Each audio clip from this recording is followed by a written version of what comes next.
તો મિત્રો આ છે આપણે ગુજરાતી કીબોર્ડ. તમે જોઈ શકો છો આપણે અત્યારે આને ઓપન કરી નાખ્યું છે.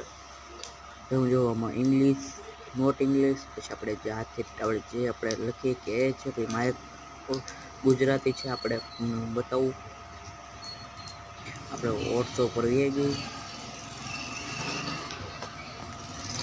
જો આપણે વોટ્સઅપ પર જઈએ છીએ, આપણે વિશાલ મોરંગી કરી છે. આપણે વિચાર ઉપર ક્લિક કરી નાખ્યું છે. અત્યારે જો આપણે ટાઈપિંગ કરી આવ્યા છે માઇક ઉપર દબાવીને જે બોલવું હોય બોલો. હું તને પ્રેમ કરું છું. જો મિત્રો લખાઈ ગયું છે. આપણે એને મોકલી દઈએ. ગુજરાતીમાંથી ઇંગ્લિશમાંથી ગુજરાતી એ પણ આપણે કરીએ કે છે. એમાં ત્રણ જાતના સ્ટીકર મળી જશે. કોઈ બી આપણે લખવું હોય ટાઈપિંગ કરી શકશું.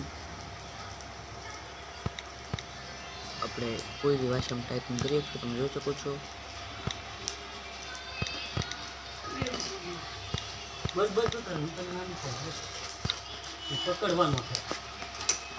બોલો માની લાગે હવે કડીક આમાં આપણે ગમે ટાઈપિંગ કરીએ છીએ. તમે જોઈ શકો છો.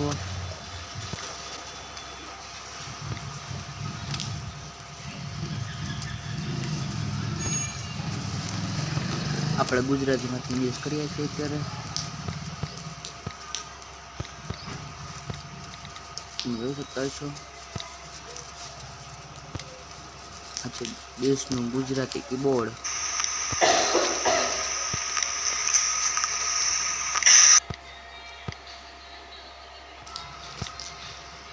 જો આપણે વિવેક લખી જઈએ ત્યાં લખાઈ જાય છે. આપણે ગુજરાતીમાં લખીએ છીએ, ઇંગ્લિશમાં લખાઈ ગયું છે. તમે જોઈ શકતા છો.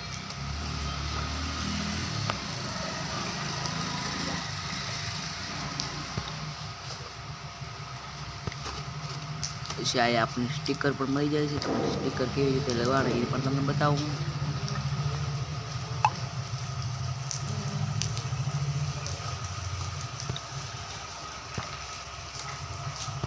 જો આપણે અહીંથી આપણે સ્ટીકર પણ લઈએ કે તો આપણે ઇમોજી આપણે કોઈ બી રાખવું. પછી જો આપણે આને ક્લિક કરીને આપણે ગમે સ્ટીકર એપી બતાવે છે.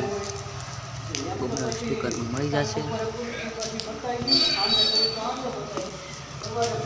પણ લાય થોડું હાજે બતાય.